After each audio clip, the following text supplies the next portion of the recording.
Hey everyone, I want to make a quick review video about the English Civil War and the rise of the constitutional monarchy in England. I know it's kind of been a while since we've talked about this and it's kind of important, so I want us to go over it. So we're going to go into it. All right, so what's happening in most of Europe during this time is that all of Europe is heading into this absolutism period where monarchs have absolute control. All right. England is different. England is following constitutionalism or a constitutional monarchy, where their king is limited by law and parliament, aka their legislative body. So the English Civil War starts because of multiple things, such as the divine right of kings, debt from the 30 Years' War that ended in 1648 due to the Peace of Westphalia, and religion, the difference between Anglicans and Puritans. So the doctrine of divine right, it kind of starts with Charles, or not Charles, with James the First, who follows Elizabeth. So it goes Henry, then his kid, who lasts very short, Mary, Elizabeth, and then James. Now James begins the doctrination of the divine right. However, Charles the First is the divine right. He completely thinks that he can do whatever he wants, and that God gave him special powers, so no one is allowed to question him. He ignores what Parliament's asking him. He spends way too much money. He even tries to seize land illegally. He clashes with the House of Commons very much. All right, and after years and years of fighting, he loses.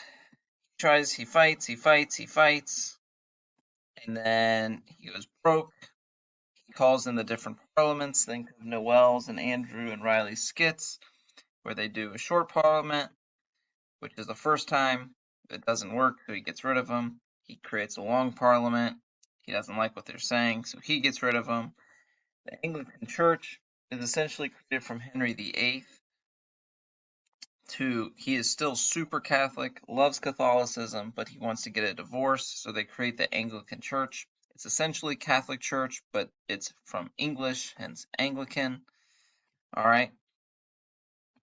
However, there's people in England who want to purify the church, hence Puritan. Now, James the First, who's before Charles, is not interested, so that causes lots of friction. Now, when James is gone, Charles is next. Charles is Mr. Divine Right. He creates the Royalists. All right. The Royalists are his army that are here to defend the king. All right. But then there are the Parliament and the Puritans. The Puritans and the Parliament create the New Model Army, which is led by Fairfax, and they win. Fairfax isn't a big fan. Fairfax is a fan of constitutional monarchy, and so uh, he decides he does not want to be an absolute ruler. But Cromwell's like, hold my phone. He takes it, and he becomes a military dictator. All right. Then they end up uh, cutting off Charles I's head, which is the first time a king has been executed in British history. All right. So, Oliver Cromwell becomes what's called the Lord Protectorate. All right. And under this protectorate, he becomes a dictator, and he is no fun. All right. He is ruling with an iron fist. He hates fun, hates sports, rules with strict religious, makes fun illegal. Now, people are not really fans of Cromwell. All right. Uh, Parliament tries to work with him. It doesn't work. So essentially, England says, let's just ride it out until he dies. He dies after 10, 11 years, and then that's when the Protectorate of England falls apart. And now they're going back to what's called the Restoration period, where they're restoring England. So Parliament gives a throne to Charles II. Now, Charles II is a merry monarch, mainly because he's bringing back fun, theater, sports, and so on. All right, he's not threatening Parliament, and he does not try to do divine right. However, he does pass this important thing called habeas corpus.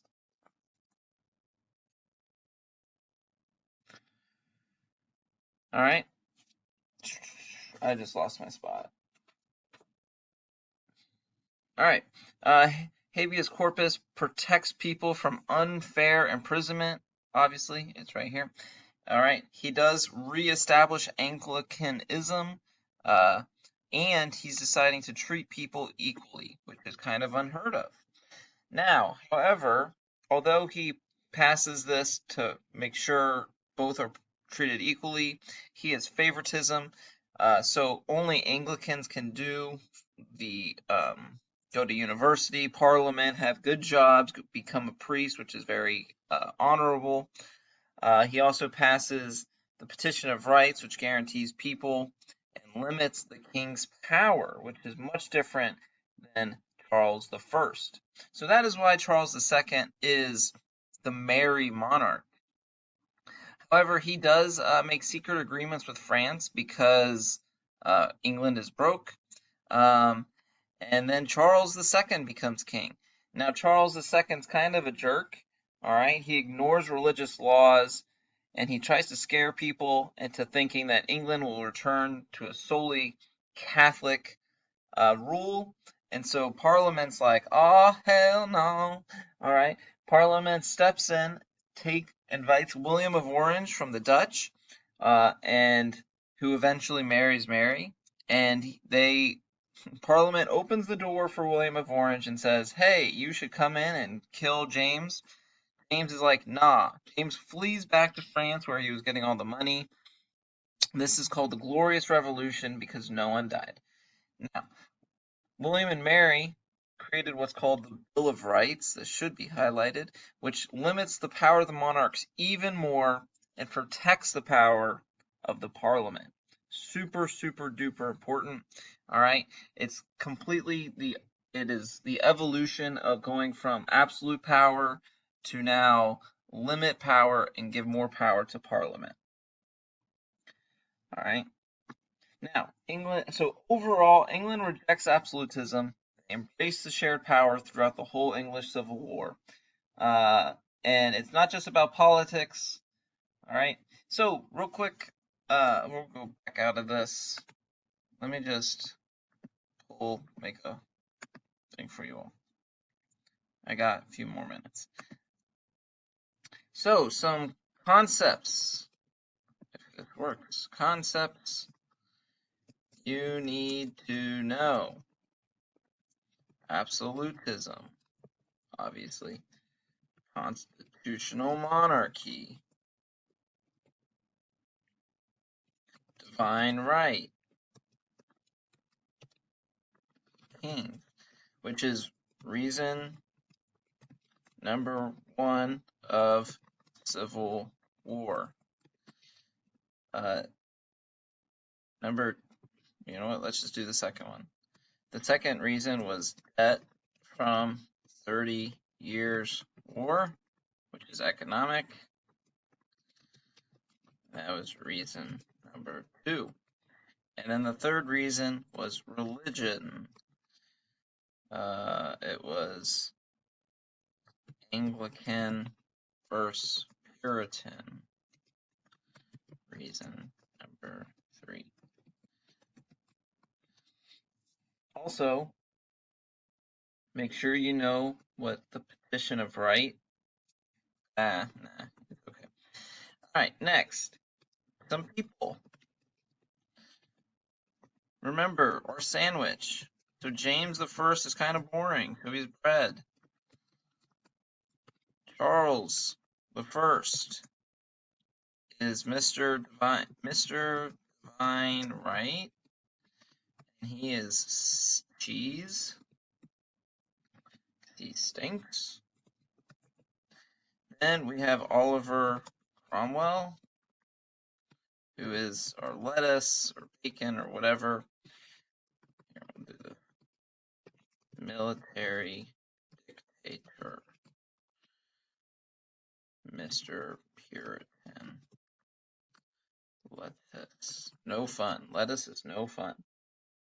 Then we have a second piece of cheese. All right. Now he is merry. He's a good piece of cheese. Yum. And he is part of the Restoration period, which passes habeas corpus. All right, then we have James the Second. Okay, remember, James is kind of boring. He's bred. However, he's very, very Catholic. Takes money from France and ignores Parliament, which during the Restoration phase is a big no-no. And then, of course, we have William of Orange, and I guess we can talk Mary because she's technically English. That's how William of Orange got into power. All right, he kicks James out, plus he accepts Bill of Rights. Okay. So big events, obviously English Civil War, and we have Charles II execution. We have Royalist versus New Model Army. Then we have Cromwell sucking the fun out of Europe, out of England. But Charles II restores. James II tries to unrestore. And William brings glory, yes, revolution, plus Bill of Rights.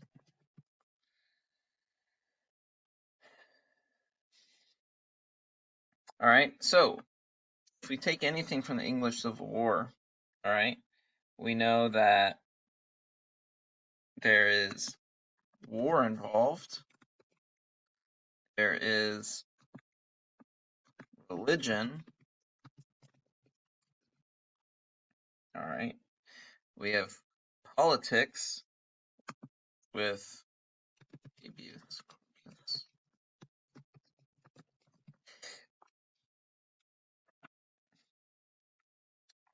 All right, so that's pretty much it for this section. Okay, hopefully this kind of helps. I'm sorry I can't be there today, but we will go over more stuff tomorrow. Work on the timeline from yesterday, and we will go from there. All right,